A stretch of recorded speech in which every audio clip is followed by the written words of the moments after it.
Hey wrestling fans, it's Shawn from the Scumbags of Wrestling. Have you checked out our latest t-shirt design? It's inspired by our friends over at London Comic Con. Nigel Lewis of NCL Studios came up with this amazing design of a comic book cover. It features 22 stars of the Ontario independent wrestling scene, including Cody Diener, Jody Threat, Casey Spinelli, Tyson Dukes, Brent Banks, Tarek, Sebastian Swaff, Halal Beefcake, graduates of the Tyson Dukes Wrestle Factory, and many more. You can get your t-shirt for just $30 or buy the poster for $15. Proceeds from this sale are going to go to Sick Kids Hospital in Toronto on behalf of Steven's Wrestling Journey. Steven's an 8-year-old fighting Chiari malformation, and they're searching for a cure. You can contact me either through our Facebook page, Scumbags of Wrestling, or email me at scumbagsofwrestling@gmail.com. Get yourself a great t-shirt with an amazing design and help a wonderful cause at the same time. So contact me today and get your shirt or poster.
Hey, ladies and gentlemen, boys and girls, this is Chris Maloney live from London, Ontario, Canada on Thursday, July the 16th, 2020. Still COVID going on, still hot as hell in London, Ontario here, but yeah, we're getting through it, we're getting by.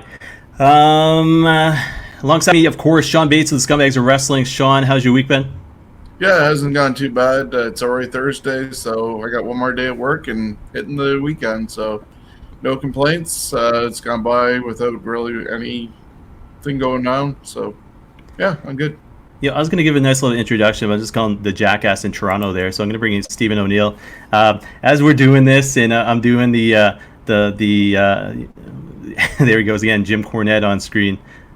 Stephen, can you hear us? Oh yeah, I can hear you. It's going to be a show tonight. Well, just making sure because you got a lot of shit in between that, those ears of yours. So. It's going to be I have a very feisty show. I have a feeling. Yeah, it'd be interesting. So we were talking right before the air, right before we went live on the air here, and some guy kind of got me hyped up. So we'll see if I end up talking about it towards the indie portion of it. But again, yeah, this is episode number 27 of TNT, Thursday Night Throwdown. You can find this thursdaynightThrowdown.ca. And if you're listening on audio, thank you very much. Spotify, Anchor, SoundCloud, iHeartRadio, Spreaker even, and YouTube, Twitch, and Facebook Live, of course. So, guys, I'm going to get your thoughts just on this quickly here. So, COVID-19 Stage 3 hitting Ontario as far as 12:01 tomorrow morning goes. Saying that, it's once again Stage 2 the same way happened. Stage 3 is happening the same way. Niagara, Windsor, Toronto not part of this. Steve, I'm going to get your thoughts for Stage 3 hitting every other area but yours.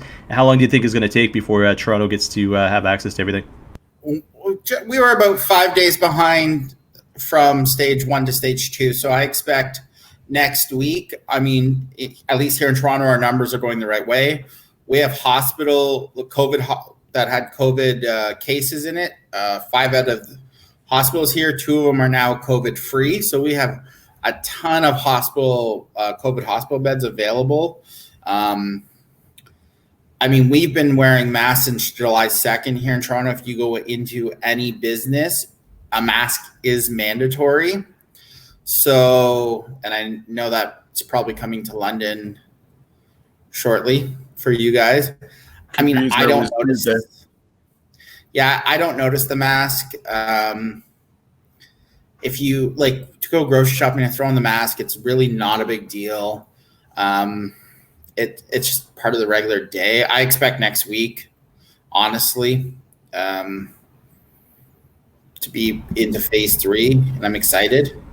Yeah, it was interesting because normally I don't wear a mask. I mean, I'll keep my distance from people and social distance everything else. But today I went to a dentist appointment, and then sure enough, right before I walk in the door, it's like masks are mandatory, So luckily I brought mine with me just in case. But yeah, it was interesting going to the dentist, and then all of a sudden, you're with the dentist, he does his work, and then next thing you know, you hop out of the chair and right back to reception area, and there goes the mask back on again. So it's definitely a unique feeling. Shawn, what's it like for you guys? Because you're dealing with I guess the vulnerable sector, so to speak. Anything new as far as your job status, how you relate to this? Are you able to go and take the people that you work with outside and into the malls and stuff now? No, we still can't do that.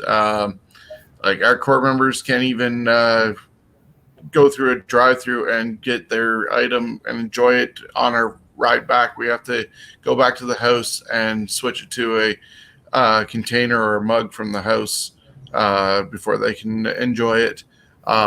We've been doing masks for a long while, at least the staff have. If any of our core members or clients get ill, then, if they have a runny nose or anything, then we ask them to put one on. But beyond that, yeah, we've been having masks for months now. What type of masks do you guys wear? Well, we have both medical and just the like the cloth ones. Do you guys want to see what I wear? Are we going to be banned from YouTube after this? No. You can say bad things. Well, you did have that Jim Cornette picture to start the show, so I mean, if that wasn't bad enough. Just because he's the greatest person in wrestling, don't be jealous. So I wear what is called a sports mask every day. It's got the valves. I feel around my ear. So honestly, I don't notice it. And that's why I said if other people aren't going to see our conversation, but if anyone wants any between the two of you, let me know. Yeah, it reminds me of Iron Man or Mustafa Ali. type of mask that they used to wear. So comfortable. I mean, I'm looking forward to wrestling here in Toronto because I could wear that at a show and it comes off easy to take a drink of water or beer or whatever. And yeah, I just say, so today with me and the dentist, stuff like that, it was a little bit uncomfortable because I'm not used to it yet. But going to a wrestling event and sitting there for 3 hours at a show, yeah, I definitely have to invest in something a little bit better. I mean, I did the Amazon thing just to get them, just in case, especially when I work with retail and the public sector and everything else. But it'll be interesting. What's that? Your retail doesn't supply them? No, they have the little white ones with, the cheapies, so to speak. The N95s, I guess they call them. But no, I want to get the cloth one just for the comfort factor. And the fact is you can wash it and everything else. So yeah. But yeah, if you guys want some really good ones, let me know.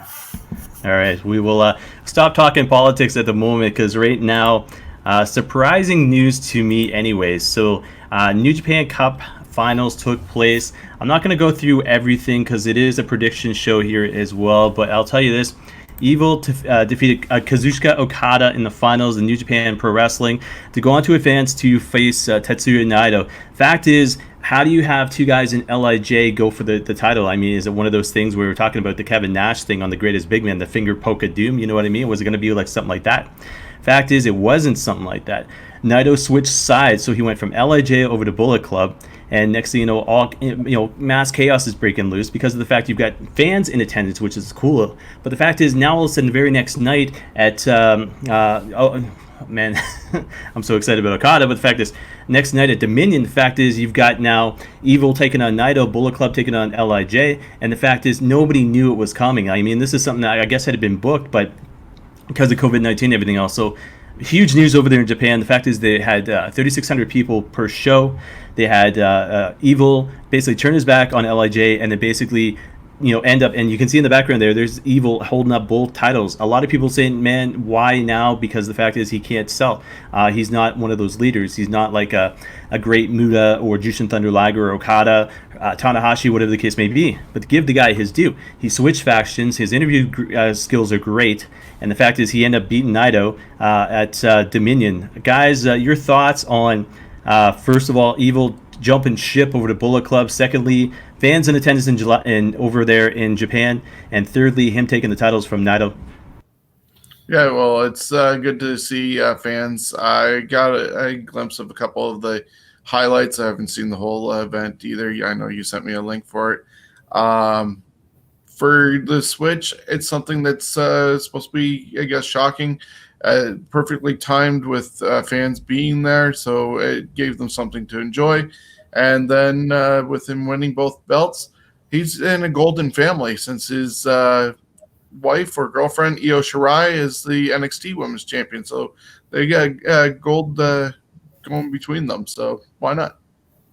All right, and your thoughts on, Steven, you're a little bit more familiar with New Japan Pro Wrestling, so your thoughts on what I just said, as well as the fact he's going to end up facing Takahashi, a junior heavyweight champion taking on the IWGP heavyweight champion, which is the first time ever it's ever happened when Junior has stepped up to that main event level. North American fans would be the same way as Hulk Hogan, Ultimate Warrior stepping up as Intercontinental Champion to fight Hulk Hogan. But Steven, your thoughts on everything's going on over there in Japan, as well as the crowds being back in attendance? So I really think if COVID doesn't happen, he took Jay White's spot. I think Jay White's probably the IWGP Heavyweight Champion right now. If COVID doesn't happen, I'm actually going to go the opposite. I'm not a big fan of turning Evil. I would have liked to see someone like Sonata, someone who's floundering, who's not really who you had a story built in if it was a Sonata who's like, look, I'm not being used properly. I'm going to look, everyone's overlooking me. Evil's wonderful. I love Evil. I love the name. I think it's, but I would have much rather seen someone like Sonata who unfortunately hasn't taken that next step. And he could have stepped in and filled in the Bullet Club leader spot. I'm interested to see what they're going to do with Dick Togo joining the Bullet Club. I mean, the Bullet Club's different now than it was at the start of March because of COVID. They can't get a lot of people over. So I'm not really sure how this is going to go. I mean, it was interesting. It was eerie to see fans so spaced out. It was good to see them, but it'll be interesting to see when that happens. Honestly, I don't expect it to happen in the States. I expect Canada to get fans before the Americans. I just don't see in the States them being able to have fans anytime soon. Their cases are going haywire. So, but I'm excited to see where this goes, because maybe they have a long-term plan for this turn with Evil, and it's the first turn of the story. So we'll see where it goes. So I got two scenario theories, so to speak.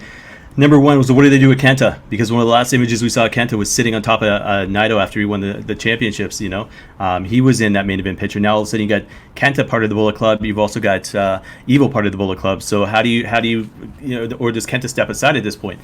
You talked about Sonata, one of those guys who is basically long overdue for that championship, and the double championship in this case. So here's my theory. Do you have Sonata win G1 Climax to fight Naito at their big thing in Wrestle Kingdom? You could. I don't think he'll be a double champion that long. I'm guessing that they're going to have I would hope that the winner of the G1 Climax wins the IWGP Intercontinental Championship, because you don't need a double champion. But does Kenta live over in Japan? Kenta, I think, is down in New Zealand or Australia. So he may not be. That's why this could also be going on, because I don't think he's able to get back. Yeah, like you talk about the Bullet Club right now. You've got four major players in the Bullet Club that aren't part of it right now. One of them being Kenta, Jay White, and then obviously the Gorillas of Destiny. You know what I mean? And them right there, they can light up that club, no problem at all. But to me, I'd love to see Evil Sonata, from G1 into Wrestle Kingdom. But I guess we'll have to wait and see. Shawn, any further thoughts on New Japan? No. Like I said, I'm just trying to catch up with what you had sent me. All right, so we're going to go from one thing that Shawn's not aware of to probably another thing that Shawn's not aware of, in this thing called UFC 251. So, guys, I kept my word. I think I said... now. So I watched it from 6 at night thoroughly through about 1:30 in the morning. So a good 7.5 hours of UFC. Chris Jericho was on. He does his Saturday night special every Saturday. And the fact is, I even put him almost on mute to be able to continue to watch UFC 251. Fact is, when it comes down to any UFC fans out there, I'll tell you this, results-wise, there was a few that actually stood out. Masvidal didn't stand up to Usman. The hype, he just looked winded very, very early. But the one thing I want to talk about is this, and just let me come down to it. Fight Island. Well, yeah, it was at Fight Island, and it looked like a regular UFC event, because of the fact is you had the ring girls and Dana White at ringside, and the commentators were separated, and everything looked the same except just no fans. You know what I mean? Paige Van Zandt got beat very early on, 221 in the first round. Rumor has she's even going to Bellator, or Renee Young actually said, hey, I wonder when we're going to get to see her in pro wrestling. From there, the highlights, Jose Aldo got beat by TKO at 324 in the 5th round. The reason I bring that up, because the fact is the referee did not stop that in time. He let it go on for a good 30 seconds. Aldo was done. And so that was the first thing that kind of got me hyped about this event. But I'll tell you this, Alexander Volkanovski, and I'm still in my MMA, so bear with me, defeated Max Holloway by split decision to retain the UFC Featherweight Championship. To me, that was absolute fucking bullshit. And sorry for my swearing, but the fact is, as I was online, and as I was on Twitter, and as I was watching this and watching round by round by round and scoring this on my own, I was like, there's no way. If this goes to split decision, there's no way Holloway is going to end up losing. Fact is, judges make the decision. Holloway ends up losing, and the fact is, Dana White says it was bad judging and bad refereeing at this event. So UFC Fight Night took place last night. I haven't caught up on that yet, but maybe get your guys' thoughts. What are your thoughts on UFC Fight Night, as well as UFC events taking place in Abu Dhabi, as well as Major League Wrestling MLW saying that they might go the Island Red as well? Well, as far as it goes with UFC doing their stuff, Dana White's put a lot of thought and investment into getting this set up. I've heard that there's been way more testing than anywhere, probably even with Major League sports in North America going on, just to make sure that these fighters are able to pass tests. They're like doing, I think, up to 5 tests before they even get to step into the octagon. And then that's not just the fighters, that's also trainers and commentators. Everybody that's involved are doing this. So as long as they're able to continue doing the safe testing and coming up with negative results, or not letting people who do come up with a positive go any further than that stage, then it's going to be safe, and they're going to be able to keep going. Like I mentioned a moment ago, Major League Sports, how many things in Major League Baseball, basketball, or hockey are coming up with issues? Even MLS soccer had teams still coming up with COVID and having to drop out. And, that's just the way things are, unfortunately. Steven, what are your thoughts on UFC going from laughingstock to all of a sudden now they're putting on major events where you get a guy who's hosting the show watching for 7.5 hours? It's become interesting again. So what do you have to say about that?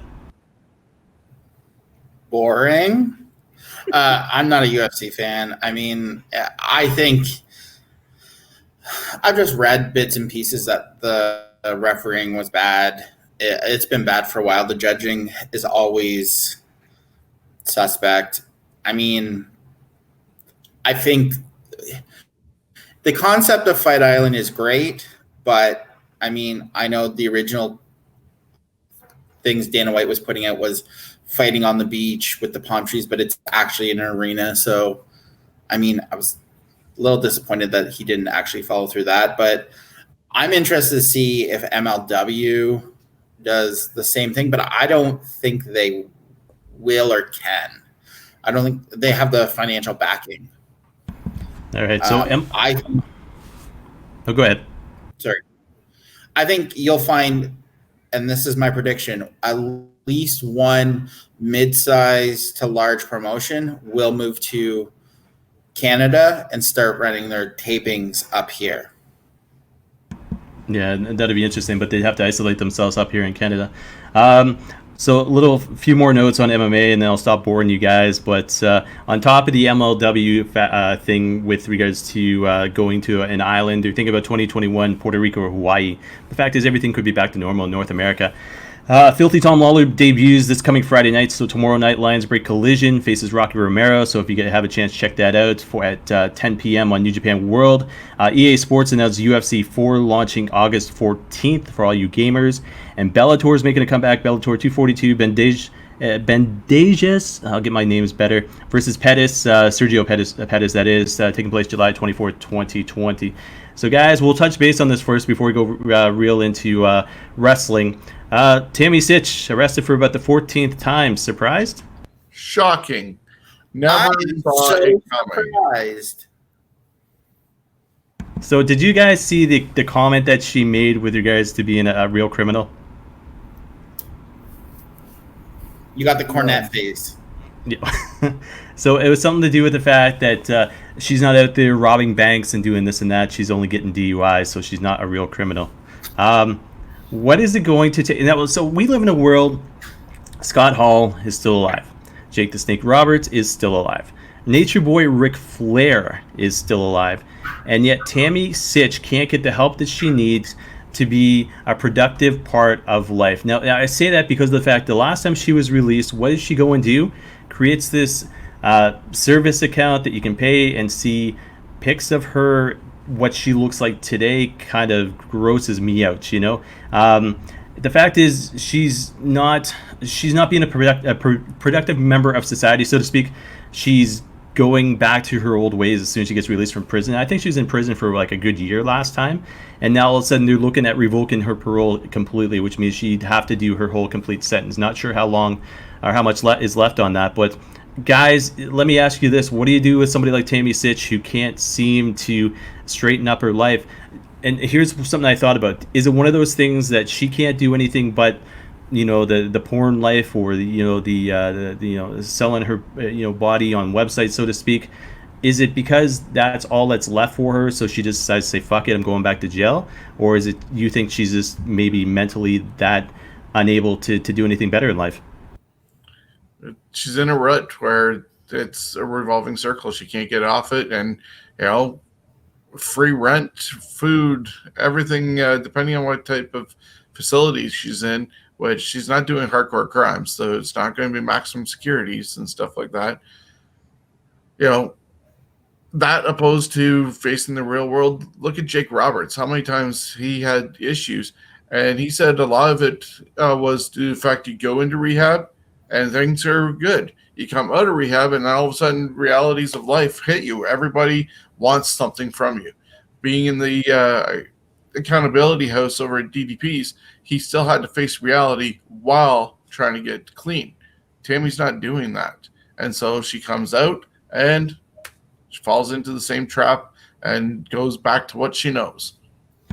So a case like that, and you think about like a guy like Teddy Hart as well, who's got this huge legacy as far as his family goes, and the fact is he keeps fucking up. So Steven, what are your thoughts on Tammy, and as well as what do you do to help somebody like that? She literally needs the accountability house. She needs someone like DDP who will be he's helped he's helped Scott Hall and Jake Roberts. So, I mean, I think honestly the only person that could help her is DDP in the accountability house. I also think Teddy Hart needs it, but you can't force them. That's the thing. They have to be ready. So we'll go from one low to another. WWE Raw hits a new low, falling under 1.6 million viewers. Lowest rating ever of the modern era. What did they do? We go into stage 3 as far as COVID-19 goes, 12:01. I mean, a matter of 3-4 hours. Fact is, this isn't going to be lifted until a vaccine, so we're looking at 2021 before stage 4. This thing's completely over with. WWE's same boat. I mean, is it one of those things that they're never going to have the talent roster back the way they had it? They're never going to have the large stadiums back the way they had it. I don't know if you guys heard this rumor, but they are thinking about moving WrestleMania 37 back to Tampa Bay at this point. So the fact is, LA would be done as of next year. So just to try to say, hey, we're sorry because COVID took place and we didn't give you guys your WrestleMania, so we want to do it next year.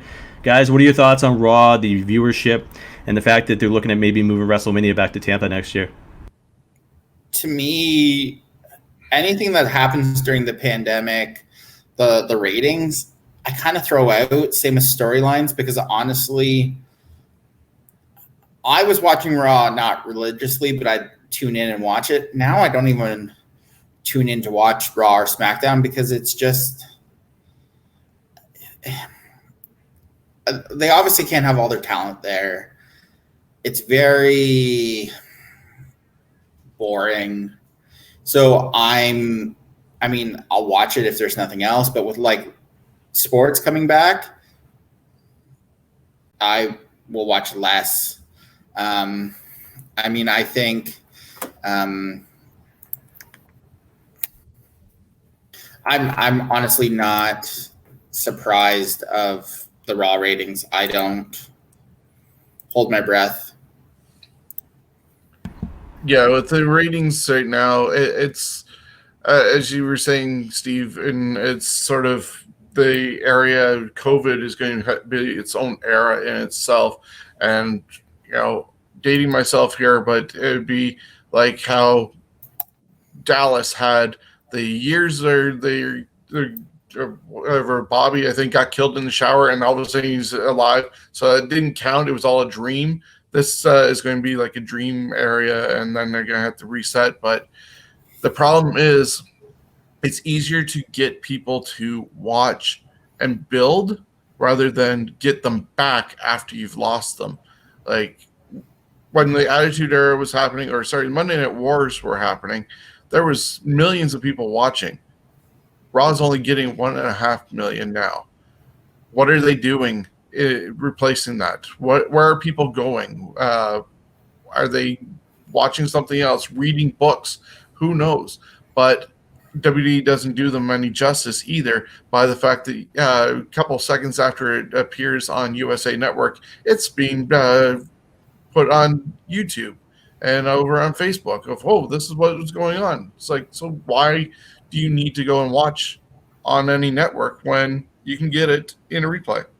I think you're going to find eventually Raw goes back down to 2 hours, which I think would be the best thing. To me, I would much rather, I could sit there for 2 hours. I cannot sit there for 3 hour. Pay-per-views are different, but 3 hour Raws are, unless it's like one of those one-off special, but I wouldn't do one of those for a year or two. So WWE is supposed to have the 3 hour block. Either the first hour or the last hour could be chopped from being Raw and do it as one of the documentaries or something, or Raw Talk live for an hour afterwards. You're still giving USA the content and people can be there, but you're not dragging out 3 hours of TV that's happened for the last 8 years.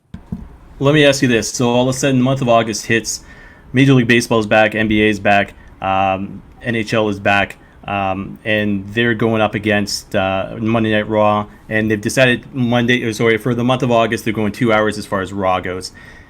After not seeing sports for a long time, what do you guys do? I mean, Steven, I don't know if you're a sports fan at all, but do you contemplate? Okay, so do you think about watching NHL or Major League Baseball or NBA? Major League Baseball, I will watch every Blue Jay game that's on, regardless of which wrestling's on. I will watch hockey. We'll see. I don't mind hockey, but we'll see what it's like with no fans. I'm not a big basketball fan, but if there's nothing on TV, I will watch it. But I don't know what – Raw's got to go back to 2 hours.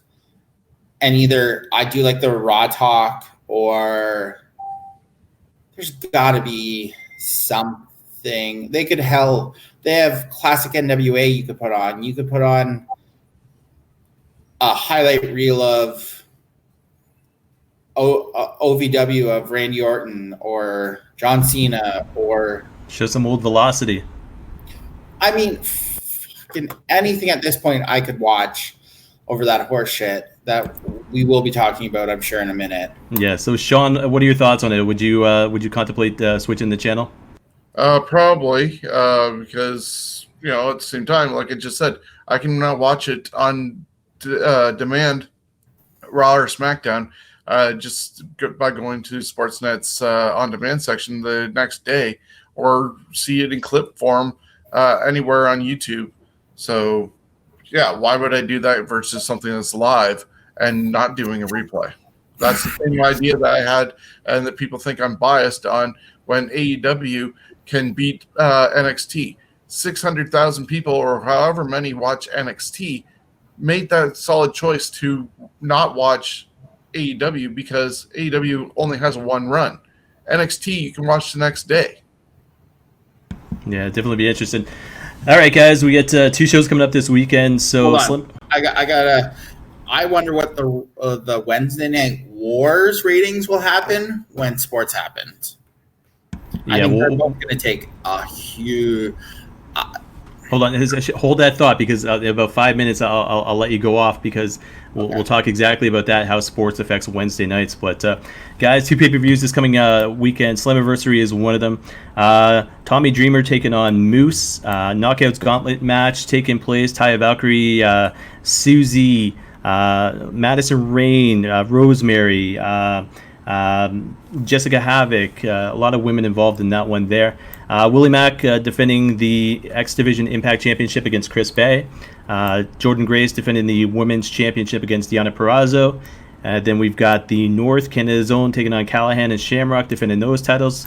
And then basically, for the main event, we got Ace Austin, Eddie Edwards, Trey, and a mystery partner or a mystery opponent in this match. So that's Slammiversary taking place this coming Saturday. Guys, thoughts on anything that stands out as far as Slammiversary goes, and who's going to be that mystery opponent in the main event? I actually forgot TNA still exists or Impact. I just assumed that they had folded because they should have by now. The mystery guy's going to be Doc. Well, they have the Rascals Open Challenge, which would be the Good Boys, the Good Brothers. I'm assuming it's going to be EC3, Bully Ray, or Eric Young. I'm honestly,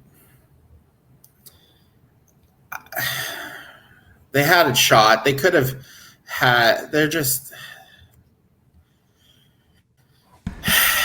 All right, Stephen, hold your thoughts. Shawn, any thoughts on Slammiversary taking place and who the mystery opponent is going to be in the main event? Well, you mentioned a couple of people that could be there. Sorry, Ryan Knight is looking to possibly come in, and I'm not sure if he's going to be able to join us for some predictions. But, yeah, who's to say that it doesn't be all three that you did say, being Bully Ray, EC3, and Eric Young, because they had planned on having a 5-way for the title. So why not make it a 6-way? And I can see also a swerve going on with the tag team match, because who was it they put out the Rascals. The Rascals. The Rascals, yes. The Rascals put out the challenge, but everybody's going to know that it's going to be Gallows and Anderson. So what if another tag team shows up and then Gallows and Anderson come in? It could be a 3-way in that regards, but swerve people another way. So there's so much going on. Who knows? Yeah, it's going to be more people watching for the who's coming than the actual show. So I'll tell you this. So I agree with you guys, Good Brothers, for sure. As far as the main event goes, and I am a big fan of this podcast called Busted Open Radio, Busted Open Network, so to call. The fact is, Bully Ray was on there with Eddie Edwards, and before Eddie Edwards left the call, Bully Ray goes, he was like, "Hey, Eddie," and Eddie was like, "Yo, what's up?" He goes, "I'll see you soon." So I think Bully's going to be at Impact Slammiversary in some kind of capacity, whether or not it's part of that main event or whether or not he shows up after the main event's done. We'll have to wait and see. But I think I agree with Shawn. I agree with you 100%. The fact is, a lot of people are going to be tuning in just to see who comes into Impact Wrestling as opposed to the actual matches taking place. So, are you going to buy it? So, it? unfortunately, we know one person who won't be coming. And who would that be? Rusev or Milo or whatever he wants to be called. Miro, and that's because he's got COVID-19 going on right now. Exactly. So that's definitely throws a monkey wrench into the plans. But are you guys going to spend money on this pay-per-view and buy it? No, I will watch the highlights. Yeah, I will. Exactly. I don't know how many people will buy it. People will watch and read the updates. I follow on Twitter. Yeah. Yeah, Twitter, or again, once the event's done, YouTube and stuff like that, or just catch some of the recap podcasts that are out there. But we go from one potential, borderline train wreck into another one, and you can see the graphic behind us right now. So the horror show at WWE Extreme Rules takes place coming up this coming Sunday, 7 p.m. Pre-show will be 6 p.m. Guys, again, so I'll just go through the matches here. Apollo Crews defending the U.S. Championship against MVP. Rey Mysterio, Seth Rollins, eye for an eye match. SmackDown Women's Championship, Bayley defending against Nikki Cross. Asuka defending against Sasha Banks with the Raw Women's Championship on the line. Drew McIntyre defending against Dolph Ziggler. And Wyatt Swamp Fight non-title match, Braun Strowman against Bray Wyatt. Basically, it's going to be one of those cinematic matches. Guys, any of the matches that stand out, and is this the last we see of Rey Mysterio in the WWE? I don't see it being the last of Rey Mysterio, because he's still wanting to get his son over, and that's probably the only thing that's keeping him there, because he's working without a contract. and they can't come up with a dates versus money situation. So they're lucky to have him still, because any day he could jump ship or just not show up in anywhere. But I think he's doing it more for Dominic's sake. I just worry what they're going to do with this whole eye for an eye. I've heard CGI or anything like that. It's definitely going to be a cinematic brawl. The swamp one could be interesting. The bar fight, that's just going to be setting up what they've done a couple times with a brawl with the APA. Yeah, ideally, this event should probably be closing with Asuka and Sasha, because even the WWE title match has an unknown stipulation, which is rumored to be a TLC match. And why would you not advertise that? Like, even if it is a TLC match, but they made the world title match useless as well. Steven, what are your thoughts on the event? Any matches stand out, as well as what do you think of the eye for the eye match?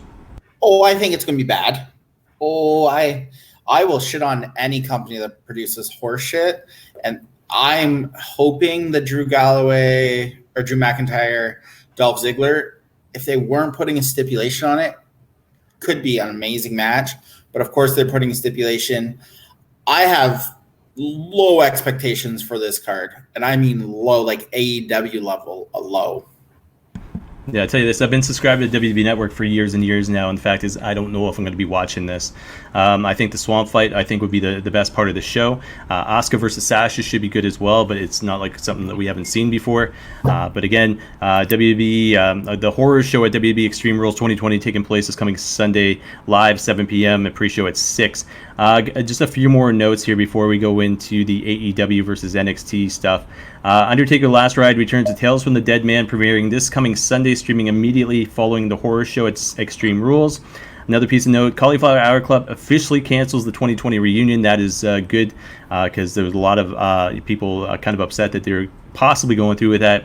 And then Billy Corgan says the NWA is not shutting down. Apparently rumors of the NWA shutting down because they're losing some of their stars, and the fact is they haven't been on TV, or YouTube, so to speak, and a little bit because of all the speaking out movement, so to speak.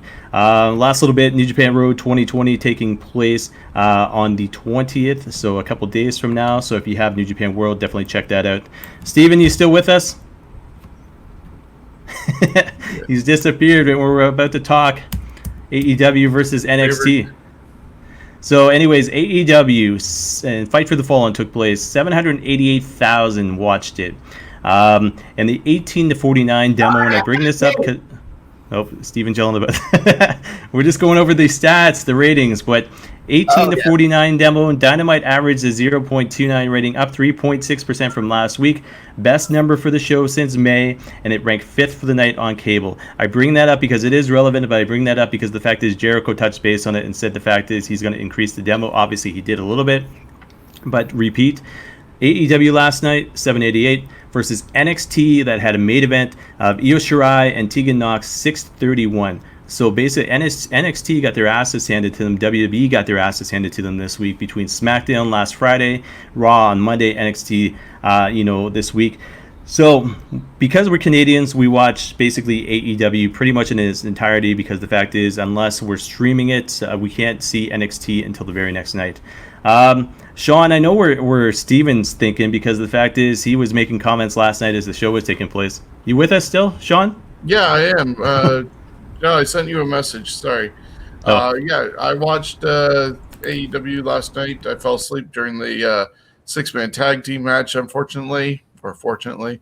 So I missed what happened with Kenny Omega going apeshit over Marco Stunt after begging off from Marco Stunt. So I think he got more offense out of the 9-year-old than with Marco Stunt.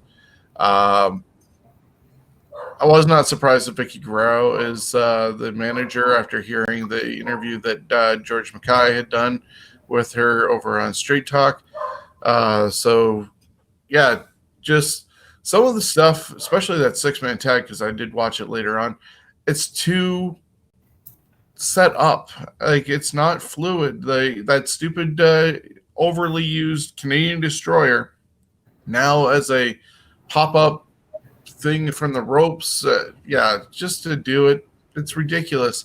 I will say Sonny Kiss did a stand-up job, I guess, better than I expected against Cody. But they keep on showing that Cody looks like he's going to turn heel. It was more of a spot for Cody to look like he was distracted and showing Tully Blanchard doing the scouting, even though Arn Anderson is his coach. And then the main event, I get not giving Brian Cage an actual loss by himself. It's like Bob Backlund not losing the title because Skolin threw in the towel, and so did Taz on this one, and he's saving his meal ticket. The best part of the whole show was the commentary actually telling stories and being good with each other. Jericho and JR were great talking after he got doused with an orange juice, but Taz overshadowed Brian Cage. It was my thought. So why are they doing this with all the managers that are not enhancing their talent instead of getting themselves over? All right, Steven, go ahead. Well, let's start with the fucking opening match of Cody fucking Rhodes versus Sonny Kiss. That was bad. It was very bad. I thought the match would be a lot better than it was. They had no chemistry. There was a lot of, you can tell, mistakes. I do like that they're looking like Cody will be the leader of this Four Horsemen, which I'd love, but they'll screw this up, I'm sure, somehow. What was the next one? The 6-man tag? I don't even know. No, the Lucha Brothers FTR. That made FTR look like a bunch of morons. It was bad. It was probably the worst match I've seen FTR have in a long time. And the Lucha Brothers, I don't think they understand tag team wrestling. Then you have the Nightmare Sisters, which, oh Lord, why? Why are they putting that shit on TV? Then you have the 6-man tag that, why are they selling for fucking a midget? I have seen children bigger than him. You ever heard the name Zach Gowen? Yes, unfortunately. At least he, looked tall enough to be in the ring. He didn't look like a complete child. But they make fucking Kenny Omega do flips and twirls for these guys, and they ruin Jungle Boy. They ruin what could be Luchasaurus. They could have a star there, but they won't now. They have Kenny Omega at the end start this cleaner gimmick that he had in New Japan, which could be interesting, but I'm sure they'll screw this up. Then they had the main event, which they should have never had Taz throw in the towel. That should have been have the locked in and ring the bell like time's run out. You've just ruined Brian Cage with the towel gimmick. You'll never think that he's ever going to win a world title.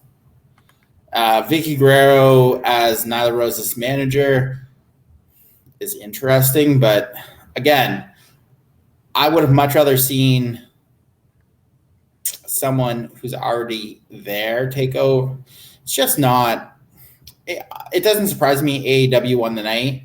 NXT didn't put on a big show to compete. I mean, Keith Lee, I want to call him his ROH name. What the fuck are they calling him in NXT? Dijakovic. Yeah, that was a good match. I've watched that match. It's the only thing I watched on NXT. Neither show put on anything amazing. Okay, so hold on. Let me talk about something amazing for a second here, because the potential, I think, in AEW right now is absolutely huge as far as character direction goes.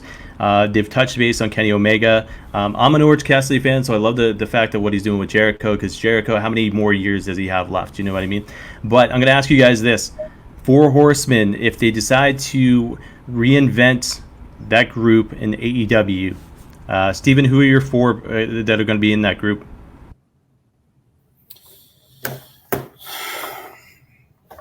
FTR, Cody as the leader, Adam Page. And then Shawn, what about you? Yeah, I agree with definitely 3 of those. I'm not sure about Page because they are toying around with him going heel face, but he's getting over with the whole drinking thing as opposed to Scott Hall when he was doing it in WCW.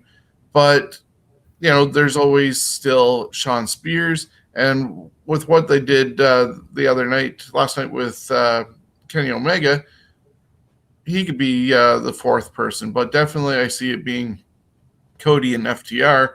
And it looks like the way they're setting up that Cody might end up leaving Arn and picking up Tully instead.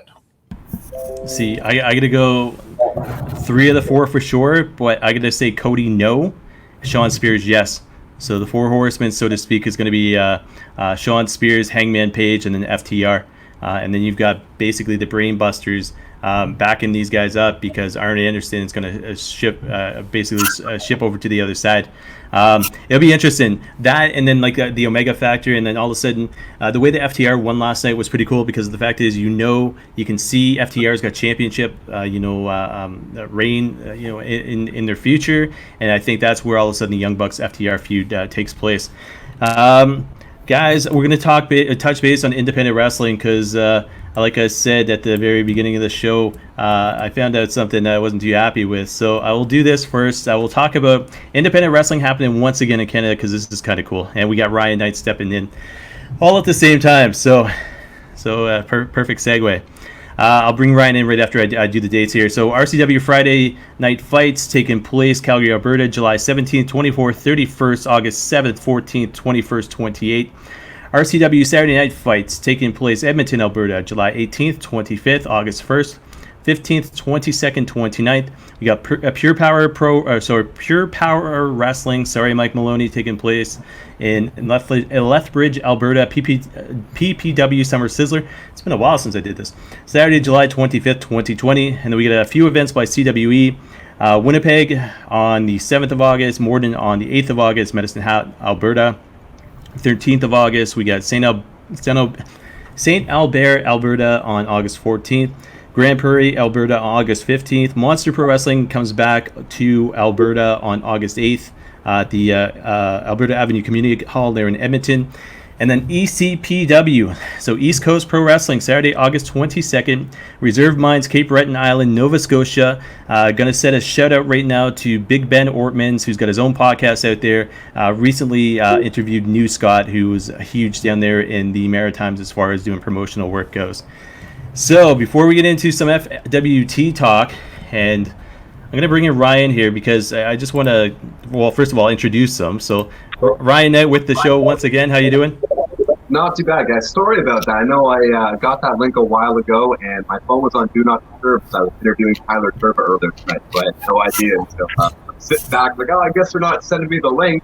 And then I opened up my phone, looked at Messenger, and I'm like, gotta get in there. So appreciate you guys having me back. Sorry about the delay. So Ryan Knight, Knights at the Squared Circle. You say Tyler Turba? Yep. Well, that's pretty cool. Yeah, I've been looking forward to seeing the interview with him because he got so much potential. I think one of the last shows I got to see him at, he was fighting Tyson Dukes. I don't know if it was the main event, but it was at London Music Hall, so it's I miss independent wrestling. But guys, I'm just going to say this. As far as independent wrestling goes, as well as pro wrestling, the fact is we do our best to basically promote, to talk about shows, talk about anything going on in the area, interview people, because that's what we love to do. Steven, you are one of the best at basically promoting this show as well as Fantasy Warfare Tournament. Without mentioning names, what is your guys' takes? And Shawn, I'm going to put this to you as well, and then Ryan as well, because you have your own podcast and you did the interview series. But guys, what is your take on doing a show like this, promoting it on, say, Facebook, Twitter, and then basically getting slammed by an independent promotion because we're not talking specifically about that promotion? Do you take it with a grain of salt? Do you say, okay, well, that's their opinion, and all of a sudden just step away? Or is it one of those things that you actually kind of get PO'd about? Because I'm a little bit, I shouldn't say PO'd, but the fact is, when it comes down to it, we do the show to promote, right? We do the show to talk about wrestling because we're fans. But at the same time, it's like kind of why kind of tell us not to promote their. I'm going in circles. Shawn, I think you know what I'm talking about. I'm trying to do this without slamming anything or anybody. But who it is, because Ryan doesn't have the context for our conversation. But this afternoon, I opened up my Facebook and I got 4 notifications from Destiny Wrestling and their group page saying that I violated their policies by self-promoting when we shared this show and also the T-shirt sales for Steven's Wrestling Journey and the money going to Sick Kids Hospital. That's not overly doing self-promotion. It's sharing our podcast, but it's across Ontario. You know, we're welcome anybody who wrestles in Ontario, whether you wrestle for Smash Wrestling and Midwestern Wrestling, Destiny, Chem Valley, Border Town, Border City, Barrie, they're all welcome. We don't play shit-ass games of you can't play in my sandbox because you're not so-and-so, you're not popular or whatever. We like to try and spread out to everybody and build a base. We started at the beginning of the year trying to build the Ontario Indie Wrestling Podcast Network, and the same should go with different promotions in Ontario, especially during this COVID time. So if Destiny wants to be assholes and not allow us to promote on them, then they won't get any of my business when shows do come back. I will go to other promotions and make sure that they get my hard-earned dollar. They won't get mine. That was unexpected. It kind of hit a nerve with Shawn. I 100% agree with everything you just said. Steven? Well, the biggest thing for me is the fact that not only is this show getting banned, and we work hard on this show and Fantasy Warfare, but they also kicked me off for my 2 promotions of the charity. You know, now, my question is though, has there been any conversation that you've had with like anyone from maybe the admins of the page or Destiny Wrestling themselves? Have you talked to them to be like, hey, look, like, what the fuck's going on? Or has there been any sort of conversation? They posted, and all of a sudden, just today, Steven got like 10 notifications that he violated, I violated, and no conversation, just totally kicked off, and not even a conversation about it. So I had 14 violations because I, post our hard work of TNT and Fantasy Warfare. As Ryan now knows, Fantasy Warfare is not something we just wake up and be like, well, let's just talk random. We do a lot of research and we take pride in what we do. And for Destiny, and I will call them out because I don't fucking care, they won't get another fucking penny of mine. And I live in Toronto, these motherfuckers. We all bust our ass on podcasts. It's not like we're asking for money from these people. The charity shirts should not be a big deal. It's not like any of us are making a penny off of this. If we were making money off of it, sure, you can't. They could have said, no, you can't make money. Cool. We don't make a fucking penny off of this. We do this all for our own time. We do this for fun because we enjoy wrestling. We enjoy independent Ontario wrestling. I've been to Destiny since I got to Toronto. I will not go back. They're having a special announcement tomorrow. I'm sure they're going to announce a show. Oh, they would have loved to probably come on here and talk about their show, but no. Fuck them. Like, I'm over it. Like, you don't say you can't self-promote, but you can promote. I know they put their videos on Scumbag and TNT. Like, you can't have it both ways. You can't promote yourself and then tell people, oh, no, you can't promote what you do for independent wrestling. No. So, Ryan, let me ask you this. If you're doing an interview, say, for example, Tyler Turbo, right?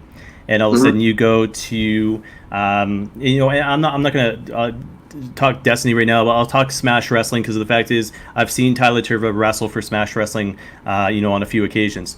So you go and promote the interview on Smash Wrestling's Facebook page, for example. All of a sudden, Smash Wrestling gets in touch with you, says, "Hey, you're violated because you're promoting your own content." Decides to take your interview with Tyler Turbo away. As a podcaster, as a wrestling fan, does that piss you off at all?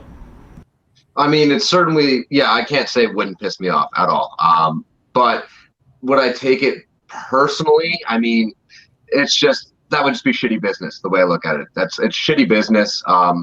Unfortunately, not that Destiny gets my money anyway, but I don't really shun Destiny the same way that Shawn and Steven will. But I think if I was in that situation, things might be different. So it'd be like you posting your podcast links and them. And I've been posting since we've been started Fantasy Warfare. So what? March? I've been posting at least since March about this, and then all of a sudden today, and that's what pisses me off. They didn't do this, and we just kept doing it because I'm not that type of. I wonder if it has anything to do with the fact that they got this big announcement coming, so they think they've got a lot of eyes on them. Because let's be real, like I love Destiny, but they also are very full of their own shit sometimes because they know they're good. They know they book top talent. They know they're one of the better known promotions here in Ontario. So I wonder if it's because of the fact they thought more eyes were going to be on them because they had this announcement that all of a sudden they're saying, hey, no more cross promotion. Because literally, like you said, you've been promoting on there since March. But wouldn't you want people like us to be talking up this announcement? I agree. I fully agree with that. I fully agree that you would want the guys like us involved in this. But unfortunately, again, it boils down to ego, I think. They snub their nose at podcasters, unfortunately, which is a sad thing to see. So I tell you this. So as a podcaster, as somebody who has my own website, I spend about $1,000 a year just doing this stuff. Okay, no money being made, just because I enjoy it. You know, it's my way of saying, hey, this is what I'm contributing to the wrestling industry, so to speak. If all of a sudden 5 years from now, 10 years from now, I'm big, great. If I'm not, if I'm still in the same boat, whatever. You know what I mean? I've got a life outside of this podcast. Then you take it into account the shows that I go to, the distance that we travel sometimes, like the amount of money I spent in Toronto last year about this time. Holy shit! You know, if I could show you my bank account, I went to, I think, 7 shows in a matter of 4 days, all contributing to Smash Wrestling because I'm a fan of them. So then you're there, you're at the show, you've spent the money to go into the attendance, to the meet and greets, whatever the case may be. Then you buy the merch. Okay, and then you're there at the show, so you're buying the food that goes along with it. Or all of a sudden, Midwestern Wrestling, for example, had their very own T-shirt, and it looks like Steven is out. So I wanted to get one as a souvenir, so I ended up doing that. So the amount of money I spent by myself on this is just one wrestling fan, so to speak. I gotta agree with Ryan as a fact that I think Destiny can believe their own shit sometimes way too much, and saying that because of the fact they are linked up with Impact Wrestling. You know, there is the Scott D'Amore factor, the George Terzis factor, everything else. I don't agree with the fact if you're doing promoting and there's a reason for it. We're Ontario Independent Wrestling Podcast. They're an Ontario Independent Wrestling promotion. Shouldn't it go hand in hand? Ryan, you just interviewed was Sean Gibson, I think was his name, from Barry Wrestling. You know what I mean? You interview him because you're a wrestling fan. There was a reason for you doing the interview, but at the same time, it pushes Barry Wrestling out there. You know what I mean? The interviews that we've done Kyle Boone, Tyson Dukes, Cody Diener. The fact is they talk about their own brands, Impact Wrestling. They talk about Tyson Dukes Wrestling School, Wrestling Factory. They've talked about Smash Wrestling as well, but they haven't been limited to talking about Smash Wrestling. So I think in all fairness, I feel bad for Shawn. I feel bad for Steven for, putting the work in to promote us. But I think in all fairness, I'm going to reach out to Destiny and I'm going to basically take this episode number 27, plant it on their page, get one of their violations, and then basically say, hey, why did you do this? And we've talked about you guys and this and that. So as an Ontario Independent Wrestling podcast, and Shawn was right, we tried to do the podcast network and kind of things just fell through. But the fact is, we're doing this out of love for the business. We're doing this out of fans of Ontario Independent Wrestling, and especially Shawn, you would put it best. COVID-19's taking place. What else is there to do? You can't do 2 of your shows because of it. You know what I mean? Ryan, I believe you work retail, or you used to work retail. I still currently do work retail. Yeah. And I know you've probably been affected as far as COVID-19 goes, and basically, from March all the way through to this date, and all of a sudden, like I said, stage 3 takes place tomorrow, but we've looked for other things to do, interviews, podcasting, whatever the case may be.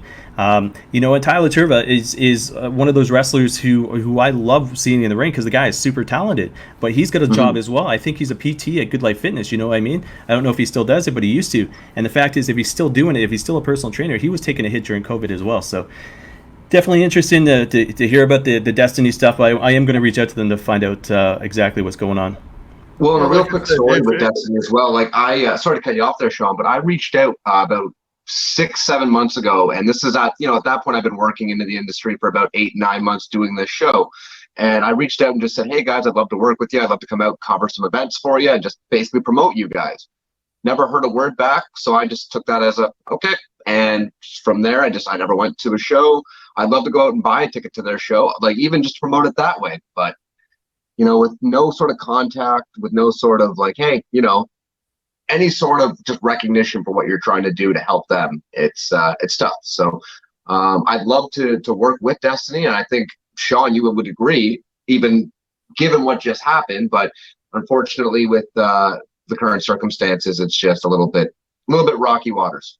Yeah, well, like I said, there's and you just pointed out there's zero conversation. Had they popped up and said, like in a DM, going, "Hey, thanks for posting this stuff, but we only want our content on our page," I'd understand that. And if they wanted to kick us off for the podcasts and stuff like that, fine. But when a charity thing is also a violation, and it's just like, have some conversation, be professional. And no, there's a reason why other organizations can't play ball with Destiny, and it's because of Destiny themselves. See, and that's been my thing since I started. Now, Shawn and Chris, quick question for you guys. How long have you guys been doing a podcast about the Ontario independent scene? Like, how long have you guys been covering this? 2 years. So 2006 was my very first one. Oh, wow. Okay. So I did 2000. Oh, good. Sorry, that's where you guys and I differ very much. So I only started watching the independent scene in the last, say, 2 years, right?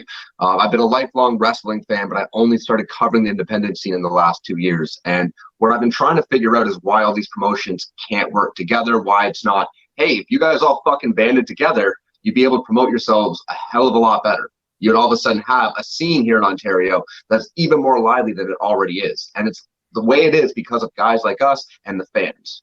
So I get a couple on top of the talent, obviously, of course. But I mean, if all the promotions work together, then all of a sudden the scene in Ontario would be 1,000 times better. So I'll give a couple short stories because we're relating to this. So back in 2006, I used to be doing a podcast called OWR, Ontario Wrestling Recap. It turned into the Voice of Ontario Indie. Because of that, I was in touch with a lot of promoters back in the day. So Dave Blizzard used to do BSC, Blood, Sweat, and Tears in Toronto. Mike Bescher, other people know him as Eddie Osborne, was in touch with the PWA here in Ontario. Now is out in BC. He owns 365 Pro Wrestling. One of the guys, Graham Johnston, ran a promotion called ALW, which I think was Adrenaline Live Wrestling. Scott Demore I had the chance to meet as well. This was way back in 2006. But because of that, because they let me get my foot in the door and they're very welcoming to me, and this was back in the day before this kind of technology existed. So everything was done through Skype. I had to have a Skype recorder with it. I had to go through, and it took me about like a good 12 hours just to edit audio, because of the computers weren't the greatest in this and that. But because of that, I had the ability and the enjoyment of being able to drive somebody like Chris Sabin to Collingwood and back. I had the enjoyment of breaking down a ring with Josh Alexander at a PWA event. I have done concessions at an event here in London way back in the day. Fast forward to what you guys were talking about, and with the way that Ontario promotions can't get along is because of the fact you have one promoter that doesn't like another promoter. You know what I mean? In this case, and something I've always wanted to talk about, Seb Suave and whoever is officially in charge of Destiny Wrestling, I think it's maybe George Terzes or maybe it's Anthony Corelli. I'm not sure. But the fact is that there is one of those things where all of a sudden, if you work for Destiny, you can't work for Smash. Or if you work for Smash, you can't work for Destiny. Back in the day, which is insane. Back in the day, back in 2006, they had more problems than that. The insurance issue was mega, and the fact is, because of that, they had to go through a guy named Kaz Hayashi, who was basically the head of the Ontario Sports Commission or something like that. They had to go through him to get basically a permit, and then get insurance on buildings, everything else. It was a lot harder to run events back then. So you fast forward to couple years ago, and all of a sudden I'm no longer a fan of independent wrestling. I just fell out of it. I kept kind of watching what was going on in this and that, and then next thing you know, it's starting to happen. And then Smash Wrestling comes in. They start running shows at Cowboys, you know what I mean? Then they start running shows at London Music Hall as well as Fanshawe College. And Shawn, you're a huge fan of Smash Wrestling, and you have been for like ever, you know what I mean? And all of a sudden Shawn invites me out to a show at Fanshawe. I go, and Tyson Dukes is in the main event against Seb Suave for the championship, and I'm like, man, I miss this. I love this. It's the closeness, watching these guys do the breakdowns, everything else. Because of that, I was able to do interviews at Comic-Con way back in 2017 or something like that, 2016 maybe. Shawn had set up. He goes, hey, come down, do your thing. All of a sudden you want to get back involved with the wrestling. Had no idea who the hell Sebastian Suave was at that point. I knew him from beforehand, but no idea that he owned Smash Wrestling. Had the ability to do interviews with Dylan Andrews as well as the Kevin Bennett experience that day. Didn't have any notes, had no idea how to do interviews, but I did the interviews all the way, through to another event that we had at Smash Wrestling had at Fanshawe College. Ended up doing an interview with Alexia Nicole. It was pretty cool. Shawn had helped set up that one as well. So through what we do, it's been amazing. And as far back as I've been a wrestling fan and doing podcasts and everything else, and I've taken breaks from time and time again, but back in the day, I had the ability to interview Daryl Sharma, who was known as the Hornet back then, who now you can watch every Wednesday on NXT as a referee. I had the ability to interview a guy like Steve Carino, go one-on-one for him, over the phone. I had to call Philadelphia to do the interview for a good 30 minutes. That was all set up by Mike Bescher, because basically he had him coming in for an event for PWA, I think up in Kitchener. I was basically about 10 feet away because I got into an event early from Hacksaw Jim Duggan, just sitting there reading a newspaper. So all those memories in this and that. So to me, being a wrestling fan, doing a podcast, it's because I love it. I'm not trying to get anything out of it. I'm not trying to get into your shows free. I'm not trying to skip out on merchandise. I'm there to help. I'm there to support. And it's the whole Destiny situation is one of those things. When I fell back in love with Ontario Independent Wrestling, Shawn, you let me know about it, and all of a sudden there was a lot of back talk about why this guy can't work here, why this guy can't work there. And I tell you what, look at the Buffalo Brothers, okay? Look at guys like Kevin Bennett, who has remained loyal to a place like Smash Wrestling. But think about a guy like Daniel Garcia, has kind of been on the fence. Kevin Blackwood, no longer part of, say, Smash Wrestling. Scotty O'Shea, no longer part of Smash Wrestling. What happened there? Is it politics? I don't know, guys. I think Daniel Garcia is one that actually did say he didn't want to do the politics thing, and said he can work wherever he wants, and has worked successfully. The only one that I know working for both companies, and it's Blackwood, who unfortunately couldn't. I like the fact that, and I wish other promotions were like Midwestern Wrestling. I just mentioned their first show on our podcast, and I was just like, hey, if you're in the area, go see these guys, their first show ever. I sent them Doug a message that, hey, I let you know about your show on my podcast. He's like, oh, wow, that's amazing. You want to come? And he gave us space and was all accommodating. And all I did was mention his show once during a podcast, and didn't expect all that. And they've rolled out the red carpet for us and opened the doors to us, knowing that we can help cross promote each other. And those are sort of the relationships I want to have with other organizations, whether it's Aaron over in Chem Valley, Sebastian, wherever Smash ends up going to. That's what I'm looking forward to, is just helping everybody out and having fun. So I'm curious on the whole, again, situation between Smash Wrestling and Destiny, because I know Sebastian. I've met him a couple of times. I got nothing but respect for the guy. I'm curious why they have this issue with guys working between promotions, only because of the fact the only people it fucking hurts is the wrestlers. At that stage, the only people you're hurting are the wrestlers. Like, sure, the fans would love to see the talent in both places, but the fact that you're not allowing those talent to work in both that's just insane to me. Yeah, but here's the odd part. They can't work in both that way, but somebody from Destiny and somebody from Smash can go up to Barry and work for them against each other.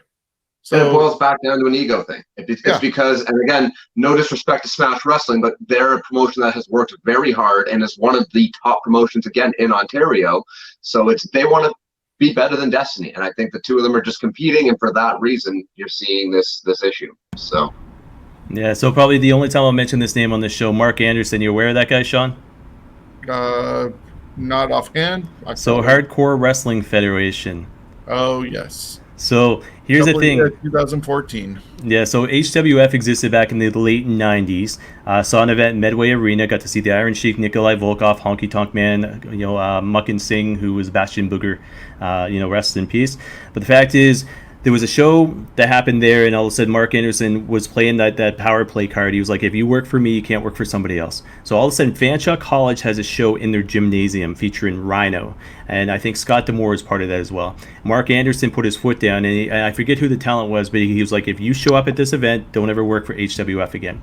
Sure enough, the event takes place. I'm at the event. Mark Anderson comes in, looks in the ring, takes off. So sure enough, that guy, I forget who it was, no longer worked for HWF. So the power play, that politics shit has existed since 1999, has continued through Ontario for different reasons, egos, personalities, whatever the case may be.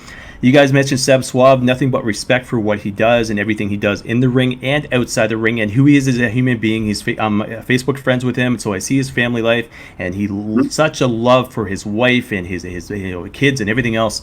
And for what he did last year as far as SummerSlam week goes, like holy shit, absolutely amazing. But here's a guy who had to make a decision as far as a show last July here in London. Orange Cassidy had to come in and fill in, and Shawn Spears decided to back out. Well, sure enough, there's a Montreal show that takes place, and I think Tarek had taken a small little video. Who's in the video? Seb Suave working as a performer, as well as Shawn Spears working as a performer. So as promoter, he's one guy. As a wrestler, he's another guy. As a human being, he's another guy. So it is possible to be able to separate yourself from your business to basically what's best for the fans. But you guys are right. Fans are losing out. Wrestlers are losing out on bookings, and it's not right for wrestlers to have to pick and choose where they're going to go, because you have an event like London Music Hall, 200 people in attendance. Barrie Wrestling, I know when they're doing the outdoor events and stuff like that. I'm not sure Barrie Wrestling as far as attendance goes. Are they up there? Oh, they're doing pretty well for themselves. So they don't do a lot of outdoor events. They take place inside of a church, and they fill that church at this stage. When I first started going, it was about 75% capacity, but towards the end of that year, they were filling that building every single show. So let me ask you guys this before we close off on this. Are you going to support a promotion for being a promotion? You're going to support the talent that's part of it? And I say this, if you're a fan of Kevin Blackwood, he's part of Destiny Wrestling. He's no longer a part of Smash Wrestling. Are you still going to support Smash, or are you going to basically go look for Kevin Blackwood in Destiny Wrestling? Personally, I'm going to be supporting everybody at this stage. I mean, with Destiny Wrestling, if I have the opportunity to go to a show, I would love to go out and it's just, for me, with the way that they had no conversation, I won't go see them. But outside of that, any other promotion, I don't care which wrestler's on the card, I will support anybody that's out there. So yeah, exactly. And just because Blackwood works in Destiny, he also works other places here in Ontario and in Quebec and Buffalo, so he'll still be seen elsewhere. Yeah, so I just want to say, as host of TNT here, my personal opinions are that I will never come on here and slam anybody in an interview. I am a wrestling fan, so as a host, I will be professional. But the fact is, as a wrestling fan, you'll hear my personal thoughts come out, obviously, and this and that. So I will reach out to Destiny Wrestling and find out kind of what's what. But it's one of those topics I've always wanted to talk about, the politics between Smash Wrestling and Destiny Wrestling. I'm probably not going to get anywhere with it, but I at least want to find out why they're banning people from their Facebook page. Shawn, I'm going to put it over to you. Scumbags of Wrestling, hashtag we are scumbags, /Facebook /groups /scumbag. As Ryan's pointing down right now. Shawn, what's new besides getting banned?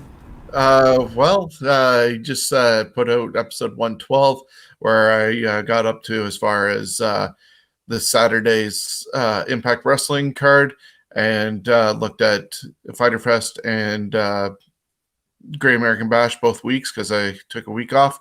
And then this weekend on Sunday, I'm going to be recording the new episode in time to do predictions for the horror show at Extreme Rules. Plus, then, of course, we have the t-shirts that we're selling along with the posters, which I just heard from Jody Threat. She loves them. I already sent her out a couple. She wants some more for people. So, talent are picking them up. Hopefully fans are. We're getting close to $400 already to be donated. I'm hoping to get up to at least $500 before I send in our first donation to Sick Kids Hospital. So anybody can get a T-shirt or a poster from me, and yeah, we'll just add it on. I still hoping to meet up with Ryan maybe this weekend. Talk with the wife and see about dropping off his shirt. But yeah, everybody with us has them. Right, yeah, so then we can get Jim for a live recording at nights. Yeah, you should do that. Two things. Hashtag Steven's Wrestling Journey is the official hashtag you can find on Facebook as well as YouTube. To check out Steven's. He's done interviews, and he's missing wrestling through and through right now. So definitely check that out. Hashtag Steven's Wrestling Journey. And Shawn, I don't know if you know this, but Shiloh's still rocking your self-promoting there on Instagram. She posted another photo. She put up another photo. Can't see the shirt as much, but yeah, she still put the hashtag. You still see the We Are Scumbags hashtag in there. Yeah, she still used that, and she was just actually on Ryan's show. I was listening to that on my walk with one of the guys that I support the other day. So I was listening to that episode, which was on last weekend. Awesome, thanks, man. Yeah. And speaking of that, over Ryan, on Spotify. Yeah, so Ryan Knight, Knights of the Squared Circle. Besides the Tyler Turva interview, what's going on with your show? So right now we've got a few guests lined up, as I mentioned, on our Fantasy Warfare tournament that we did. I've got CJ Felony coming up as well. Going to be having Tyler Arrow and the Wanderer Wade Allen coming up in future episodes. We got a lot of guests coming up, and again, you can catch that every Sunday at noon on Coyote 103 or on Spotify, which is a lot of fun. So. All right, very good. And guys, you can check out my official website, CWN, hashtag CWN online, and then web address is cwnonline.ca. Basically, news, results. You'll see all the links to this show as well as Fantasy Warfare Tournament on there as well. You'll see all the links coming up for the Scumbags of Wrestling, so 112 episodes, but all in one place. So yeah, check that out for sure. And then, guys, last but not least, Ryan, you were part of this, I think, on a couple occasions, so thank you very much for being part of it. But this is the next one coming up, which is going to be next Wednesday. So Fantasy Warfare Tournament, Greatest Lightweights, FWT on TNT is the official hashtag. Ryan, what do you think of the tournament aspect just as wrestling fans goes? Not necessarily our show, but I've been seeing quite a few of them. I know Sportsnet was doing one at one point, a couple other fan groups as well. Is something that you ever thought about doing with the Knights of the Squared Circle? Is it something that you have done before? We haven't done it, and to be honest, I haven't considered it yet. Now, when I look at the way that, say, WWE or Sportsnet or TSN have done theirs, it's very much just a quick, fan click of a button format. I appreciate the way you guys do it just because of the fact that you do your research, you have a full-on discussion, and it's more of it's not open to everybody, obviously. With us, I'm not sure if we're going to adapt that format. It might be something to look into. All right, Shawn, what do you thought of the format itself? Greatest lightweights coming up. Have we officially decided? Are we doing 32? I think we are going to do 32. It'll be 2 weeks in a row before we get to the 4 weeks of tag team tournament. But I think we're just trying to fill out our brackets, and there's a lot of cruiserweights and light heavyweights and junior heavyweights throughout the year. You guys are going to be busy. Yeah. Well, when you're narrowing it down to 32 and you got people like Kenta, Jushin Thunder Liger, X-Pac, Gregory Helms, there's so many to look at. Eddie Guerrero, Chris Jericho can still qualify for that. Brian Pillman, the first WCW light heavyweight champion. There's so many to go through. To narrow it down to 32, it's going to be interesting and hard at the same time.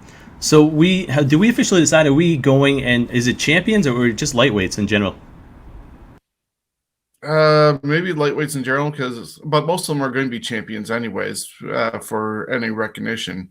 Of course, I jokingly said when we were looking at who to put in that we're probably going to miss people like El Dandy and Super Callow from that list, but they didn't really have a huge impact.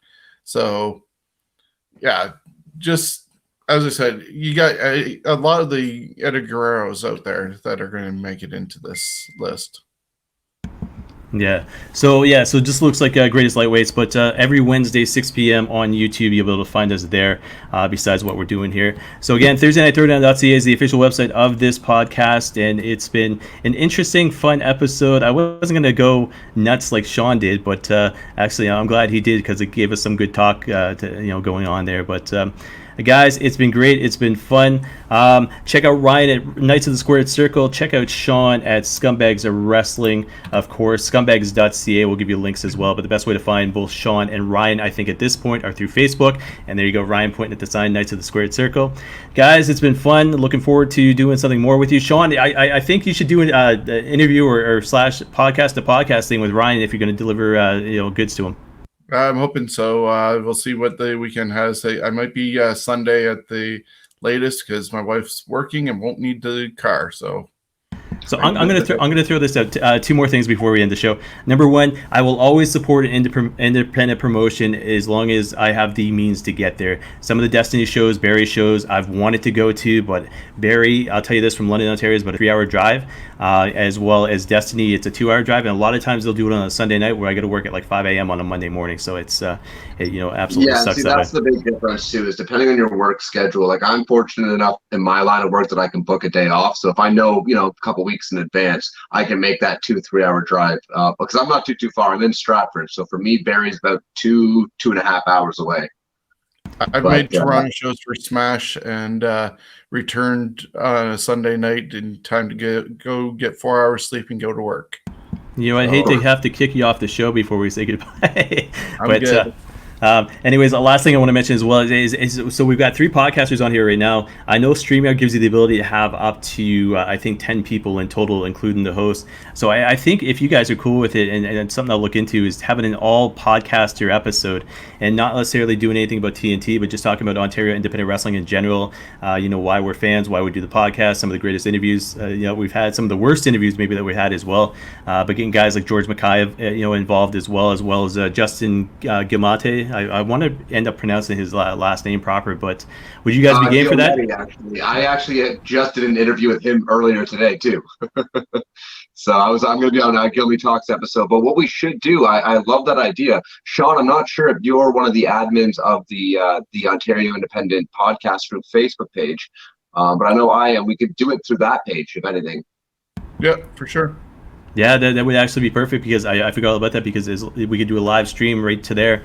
It's a matter of setting up, 10 people's schedules, which would be the toughest part. But if you guys are on board, we got 3 at least, and then we'll try to get George as well as Justin involved. And then I know there's a few other people out there that do their own podcast as well. But guys, it's been great. It's been fun. Again, Shawn of the Scumbags of Wrestling, Ryan of the Knights of the Squared Circle, and myself, Chris Maloney, CWN Online. Guys, it's been great. Enjoy this week and enjoy the pay-per-views, and we'll see everybody again next week. Have a good one. Thanks, guys.